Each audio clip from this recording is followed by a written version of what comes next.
원피스 1149화의 첫 번째 주요 장면은 소머즈를 압도하는 가반입니다. 이번 전투를 자세히 보시면 가반은 손끝 하나 다치지 않고 소머즈를 제압했습니다. 분명한 건 원피스 최강자급으로 추정되는 드래곤조차 신의 기사단이 나서게 되면 진짜 전쟁이라고 하며 경계하는 것으로 보아 신의 기사단 한 명 한 명은 강자일 것입니다. 실제로 소머즈는 해군 중장 중에서도 강자인 사우루를 압도하기도 했죠. 그런데 이런 소머즈를 가반이 압도했습니다. 전성기가 한참 지난 나이에도 신의 기사단을 압도했는데 도대체 전성기 때는 얼마나 강했던 걸까요?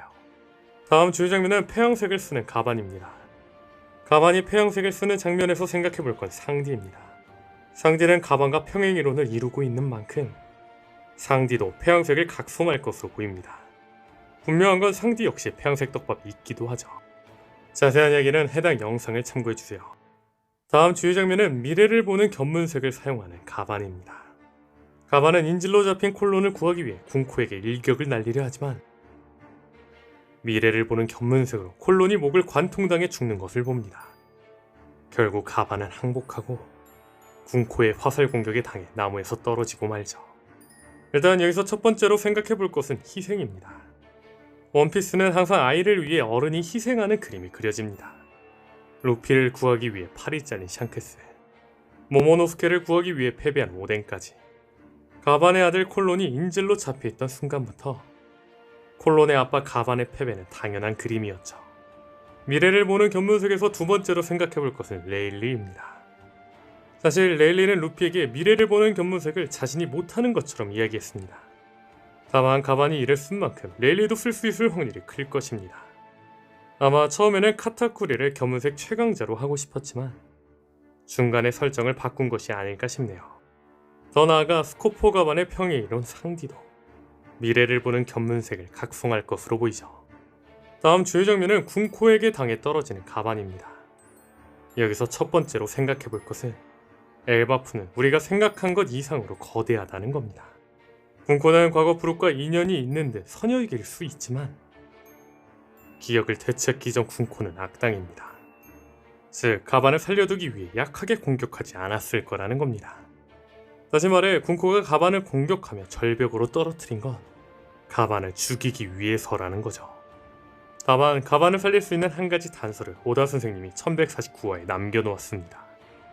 사우루와 소머즈의 대결 속 로빈과 초파는 추우를 위해 숨어 있었습니다. 다만 로빈은 분노하며 소머즈에게 향했고 초파는 계속 때를 기다렸죠.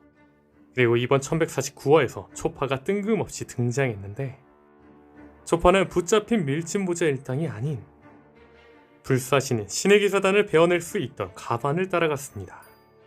이는 신의 기사단을 공격할 수 없던 밀짚모자 일당을 구출하는 것보다 그 파괴법을 먼저 알아내는 것이 우선이라 생각했던 것으로 보입니다. 그리고 초파는 주 가반이 공격당해 떨어지는 모습과 함께 컷에 담기는데 같은 컷에서 초파가 안되라는 외침과 함께 절벽으로 떨어지는 장면이 연출됩니다. 즉 함께 떨어진 초파가 가반을 구해줄 거라는 겁니다. 모피 강화라든지 어떤 방법을 쓸 것으로 보이죠.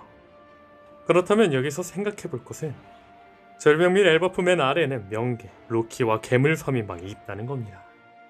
마침 명계에는 거병의 적단의 선이 게루주도 있는 만큼 게루주가 가반을 치료해주고 가반은 괴물 서민왕과 로키에게 신의 기사단을 공격할 수 있는 방법, 폐왕색이든 무언가를 가르쳐줄 것으로 보입니다. 이 가설대로 라면 드디어 폐왕색을 각성하는 상디. 다음 주요 장면은 정신을 되찾는 군코입니다. 군코는 아빠를 소리치는 콜론의 목소리에 어떤 기억을 떠올립니다.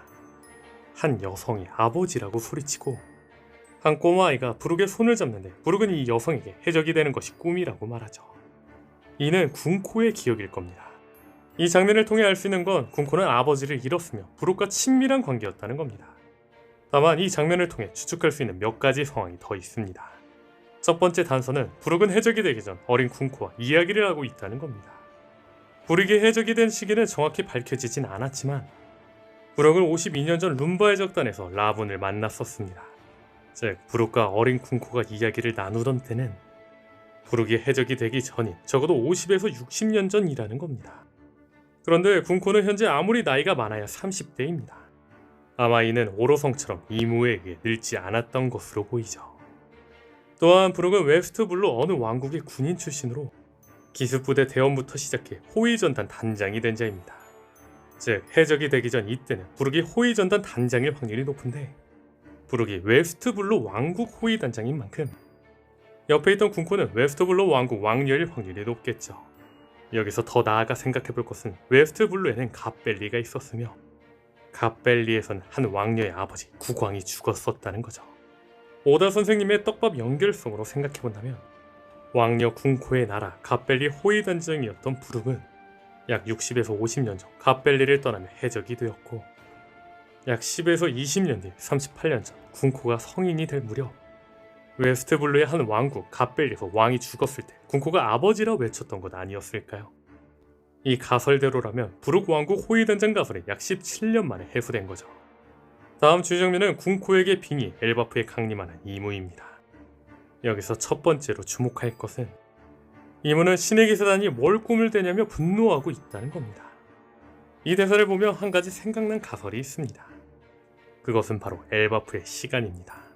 1132화 마지막에 루이 아노트가 쓴 책 구절이 소개되었는데 그 구절은 엘바프에 오래 있어서는 안 된다였습니다. 그런데 한 해외 사이트에서는 루이 아노트가 말한 구절로 재밌는 떡밥을 이야기한 적이 있습니다. 그것은 바로 엘바프에서 보낸 3일이 바깥 세상의 2년과 같을 수 있다는 겁니다. 베가펑크의 본체가 처음 등장할 때 베가펑크는 말했습니다. 워프 중에 시공이 일그러진 건가? 베가펑크의 모티브 아인슈타인은 중력시간 팽창을 발견했는데 중력시간 팽창이란 중력을 발생시키는 질량으로부터 서로 다른 거리에 있는 관찰자들이 각자 관찰한 사건의 시간이 다르게 보이는 것이라는 겁니다. 즉 중력 포텐셜이 강할수록 시간은 빠르게 간다는 겁니다. 다시 말해 해외 사이트에서는 중력을 발생시키는 질량이 큰 거인족과 거인족의 나라 엘바프의 시간은 바깥 세상과 다를 수 있다는 겁니다. 다시 말해 엘바프에서는 3일이 2년과 같을 수 있다는 것이죠. 즉 루이 아노트가 엘바프에 오래 있지 말라고 한 이유는 시간이 너무나도 느리게 흐르기 때문이라는 겁니다. 만약 이 가설이 맞다면 3D 2i 떡밥으로 나오면 엘바프에서 3일이 바깥 세상에서 2년이 될지도 모릅니다. 다시 말해 신의 기사단은 엘바프에 잠깐 있었지만 바깥에서는 너무나도 긴 시간이 흘러 이무가 분노했다는 겁니다. 다음 주요 대사는 성지가 불타고 있다는 이무의 대사입니다. 이 불길의 정체는 사보가 일으킨 마리조아의 불일 확률이 큽니다. 분명한 것은 마리조아에 잠입한 혁명군은 식량고를 불태우고 노예를 탈출시키는 과정에서 해군 대장들과 부딪혔습니다. 이로 인해 마리조아에 불길이 나고 있는 걸지도 모르죠. 다만 또 다른 가능성이 있는데 그건 바로 검은 수염 해적단입니다. 엘바프가 시작되기 전 라피트가 해군에서 유미트 시핑 본사에 나타나 혁명군의 병량 공세를 지켜보고 있었습니다.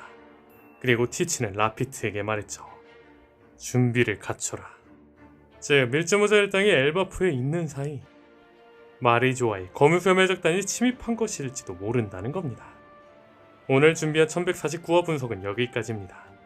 이번 화에서는 로저의 왼팔 가반의 압도적인 힘과 가반의 비극적인 패배에 대한 다양한 가능성을 살펴봤습니다.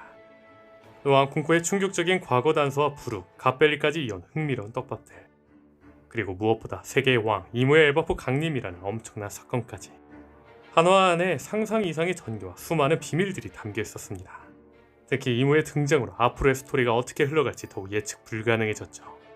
오늘 제가 제시해드린 엘바프의 시간 가설 그리고 군코의 과거에 대한 추측들, 여러분들은 어떻게 생각하시나요? 오늘 영상이 재미있고 유익하셨다면 구독과 좋아요 부탁드립니다. 저는 다음 영상에서 더 흥미로운 이야기로 다시 찾아뵙겠습니다.